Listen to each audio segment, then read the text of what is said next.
अस्सलामुअलैकुम dear students, myself Asad Ali Bajwa. बच्चे, आज का जो हमारा एफएससी पार्ट 2 का लेक्चर है, आज के लेक्चर में हम एक्सरसाइज 2.5 का क्वेश्चन नंबर 5 से ऑनवर्ड जो है वो सॉल्व आउट करेंगे। लास्ट टाइम हमने क्या किया था, हम क्वेश्चन नंबर 4 तक कंप्लीट कर चुके हैं। आज हमने क्वेश्चन नंबर 5 सॉल्व आउट करना है। तो देखिए हमारे पास क्वेश्चन नंबर 5 की क्या स्टेटमेंट है, डिफरेंशिएट।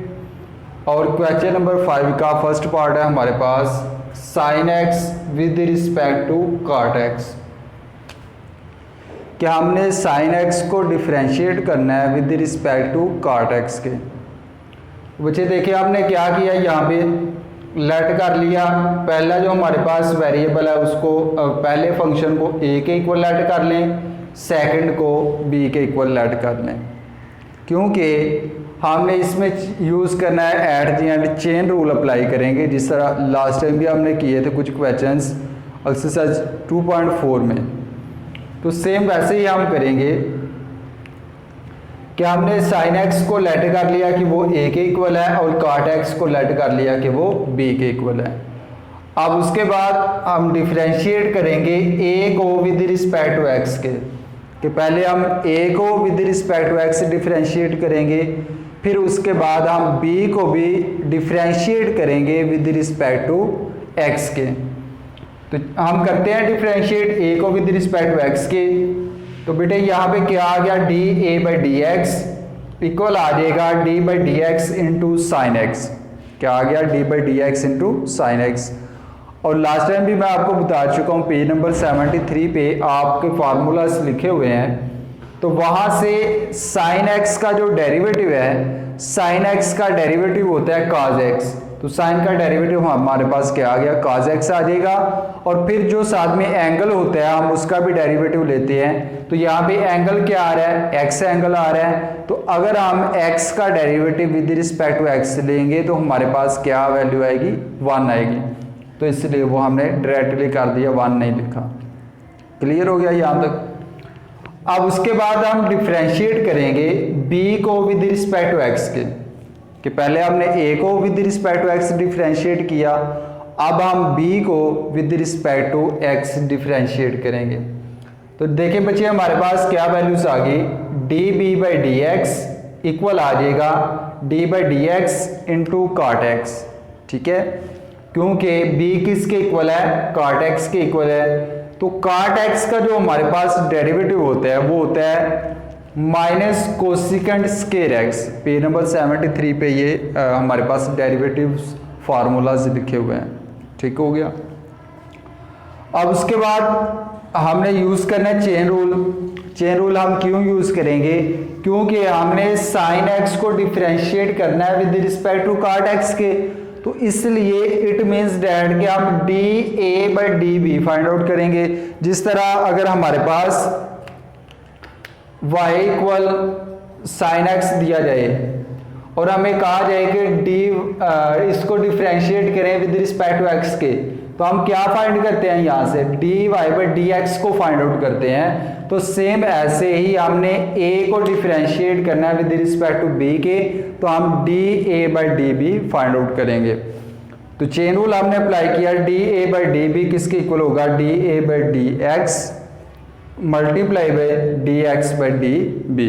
ये हमारे पास वैल्यूज आ गई। अब उसके बाद देखिए बेटे कि D A by D x की हमारे पास क्या वैल्यू है, काज एक्स।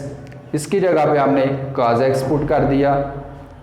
और D x by D B की क्या वैल्यू है, अब यहाँ पे वैल्यू आ रही है d b by D x की, लेकिन हमें यहाँ पे वैल्यू चाहिए d x by D B की।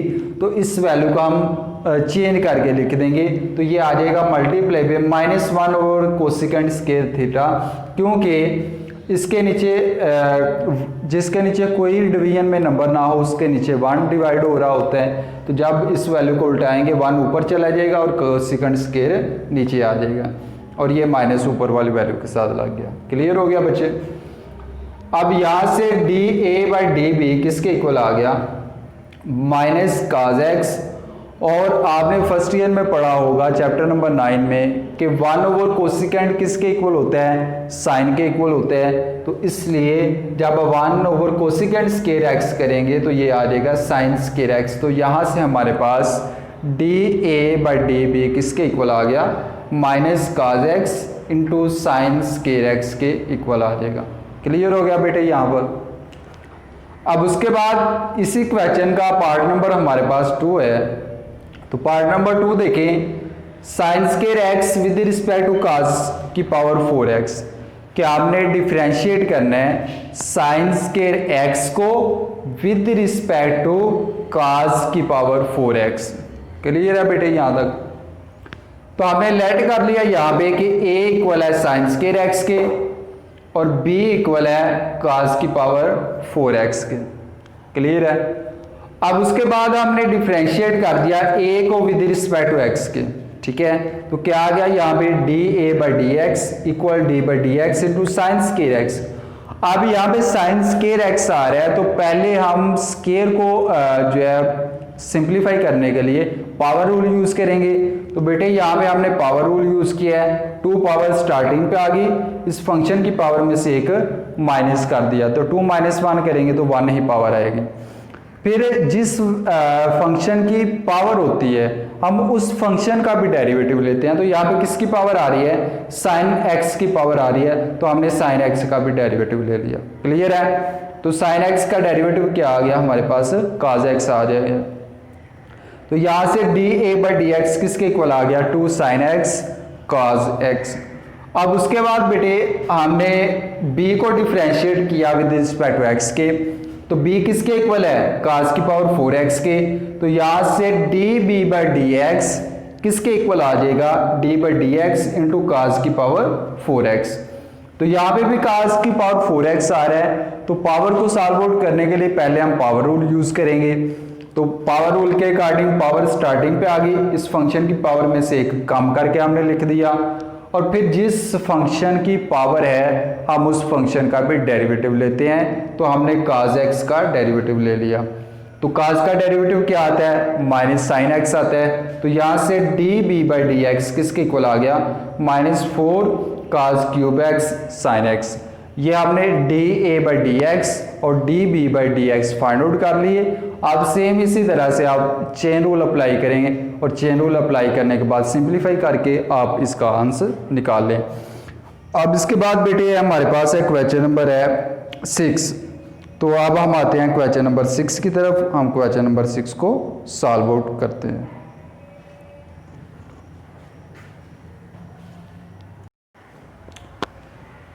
जी स्टूडेंट्स, देखिए हमारे पास क्वेश्चन नंबर 6 की क्या स्टेटमेंट है।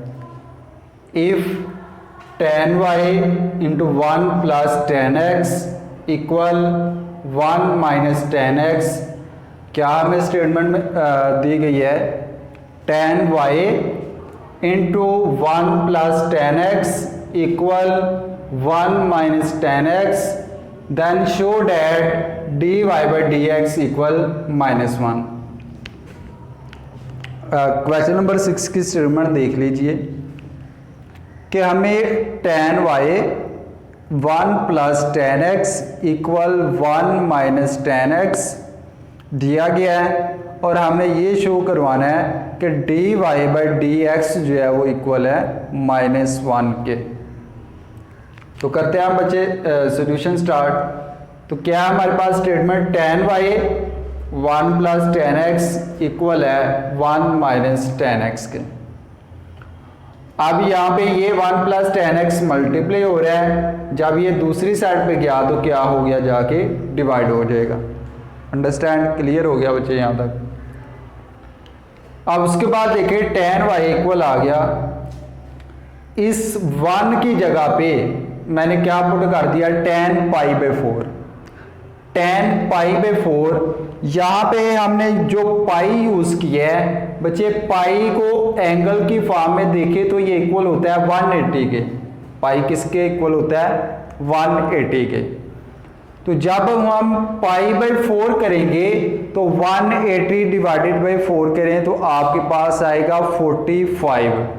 तो कैलकुलेटर पे अगर आप tan 45 की वैल्यू निकालें तो वो आपके पास 1 आएगी, तो इसलिए इस 1 की जगह पे मैंने tan π/4 लिख दिया।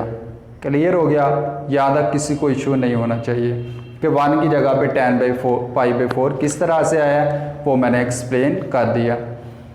माइनस ये tan x वैसे आ गया, डिवाइडेड बाई ये 1 जो है ये 1 वैसे रहेगा, ये हम क्यों वैसे ही रखेंगे? आपके माइंड में फार्मूला एक फिट होना चाहिए बेटा जी। हमने फार्मूला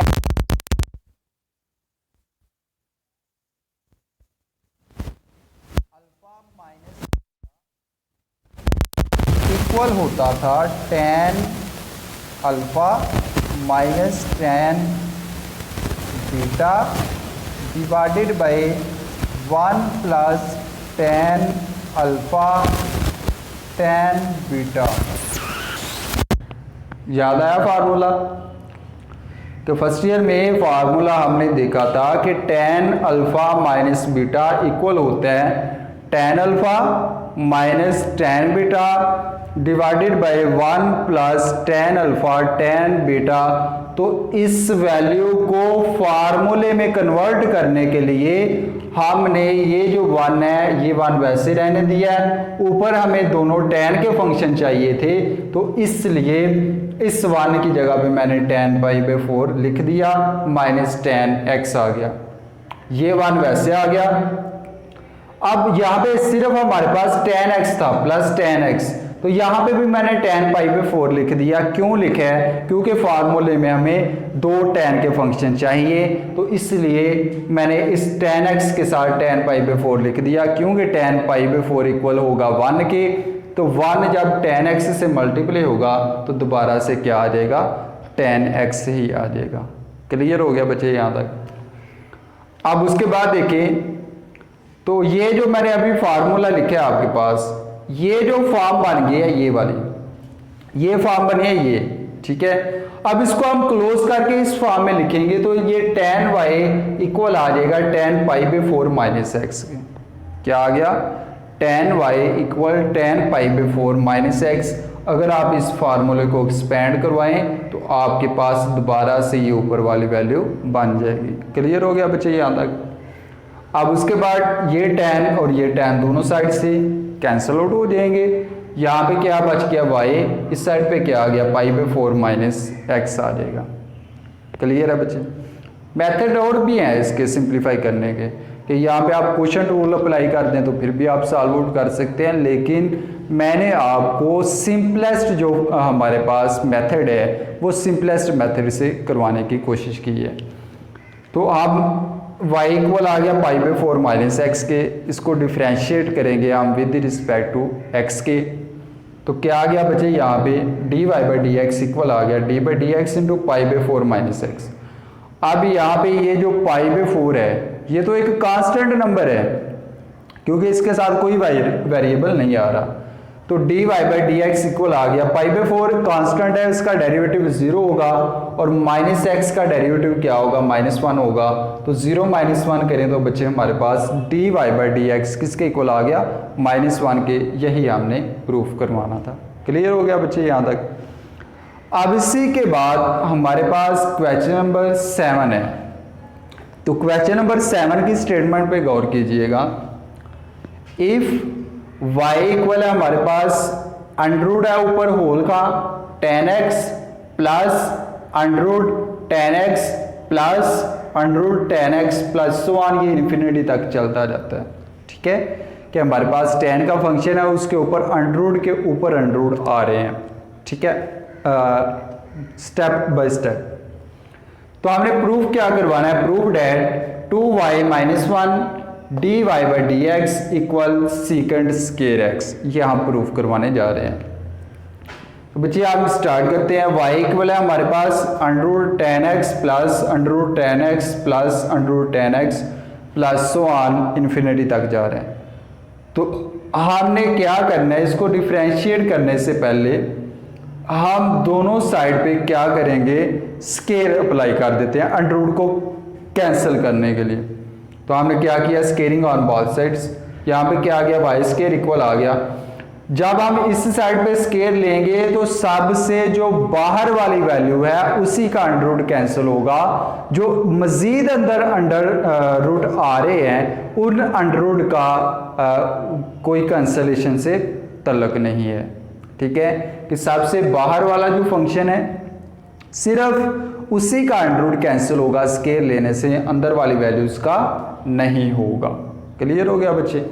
तो यहाँ पे क्या आ गया, tan x प्लस आगे वाली वैल्यूज जो हैं वो वैसे आ गई, उनके ऊपर अंडर रूट आ गया। अब ये जो tan x तो वैसे आ गया, अब ये जो आगे वाली वैल्यूज आ रही हैं tan x plus tan x का under root plus tan x so on infinity तक जा रहे हैं, ये किसके इक्वल है, y के ही तो इक्वल है ये, इसकी जगह पे हमने y पुट कर दिया। क्लियर हो गया? अब उसके बाद इसको डिफ्रेंशिएट कर लें विद रिस्पेक्ट टू x के, तो यहाँ पे बच्चे क्या आ गया, d by D x into y square equal आ गया d by D x into ten y x plus y. तो जब हम वाई स्केयर का डेरिवेटिव लें विद रिस्पेक्ट टू एक्स के तो क्या आएगा, पहले पावर रूल यूज़ करें, 2 स्टार्टिंग पे चला गया, पावर में से कम हो गया तो ये आ जाएगा 2y, फिर जिस वैल्यू की पावर है उसका भी हम डेरिवेटिव लेते हैं, तो यहाँ पे किसकी पावर आ रही है, y की पावर आ रही है, तो y का हमने डेरिवेटिव लिया तो वो क्या आ गया, dy बाई डी एक्स आ जाएगा। और राइट हैंड साइड पे देखें तो tan x का क्या डेरिवेटिव है, सेकंड स्केयर x, क्या डेरिवेटिव है, सेकंड स्केयर x, वो हमने लिख दिया, और y का derivative with respect to x लिया तो वो क्या आ गया बच्चे हमारे पास, dy बाई डी एक्स आ गया।